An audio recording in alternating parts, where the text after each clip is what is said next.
જય શ્રી કૃષ્ણ.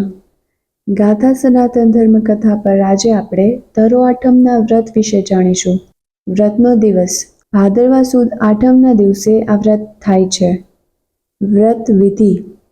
આ દિવસે વ્રત કરનારે સવારે વહેલા ઉઠી નાહી ધોઈને ધરોની પૂજા કરવી તથા પ્રાર્થના કરવી કે ધરોની જેમ અમારા કુળનો વંશ વેલો વધજો.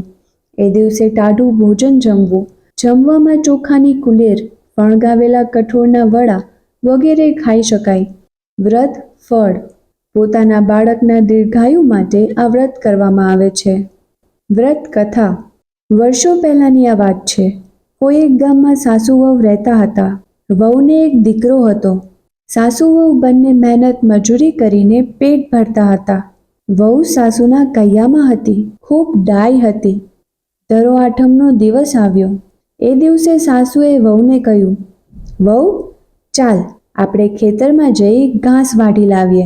વહુ તો ધરો આઠમનું વ્રત કરતી હતી એટલે એ દિવસે તે ઘાસ શી રીતે વાઢી શકે? તેણે તો સાસુને ના પાડી.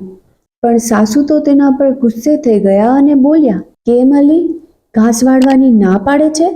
જો ઘાસ નહીં લાવીએ તો ખાઈશું શું? ચાલ હવે.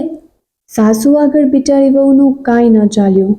ના છૂટકે દાંતરડું લઈને સાસુ સાથે ખેતરમાં જવું પડ્યું. જતા પહેલા વહુએ છોકરાને ધવડાવીને ઘોડિયામાં સુવડાવી દીધો અને બહારથી બારણું વાસી દીધું. ખેતરમાં જઈ સાસુએ તો ઘાસ વાઢવા માંડ્યું.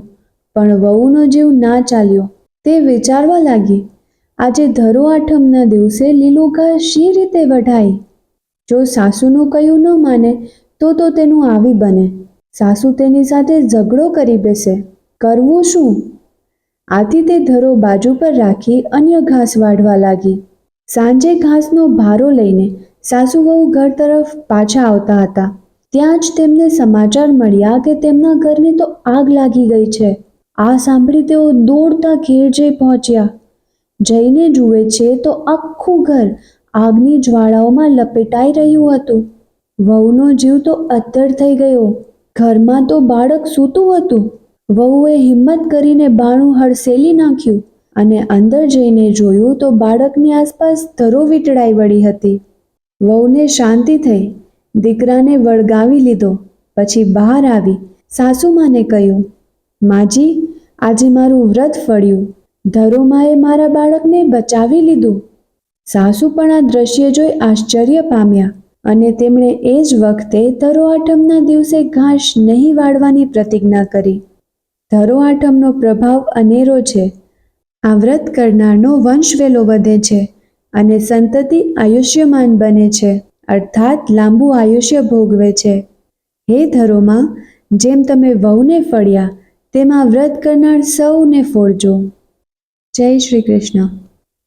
વર્ષ દરમિયાનની આવી જ અન્ય કથા વાર્તા તથા પૌરાણિક કથાઓ સાંભળવા માટે આ ચેનલ સબસ્ક્રાઇબ કરી બેલ આઇકન પર અવશ્યથી ક્લિક કરજો. હરિ ઓમ તત્સત.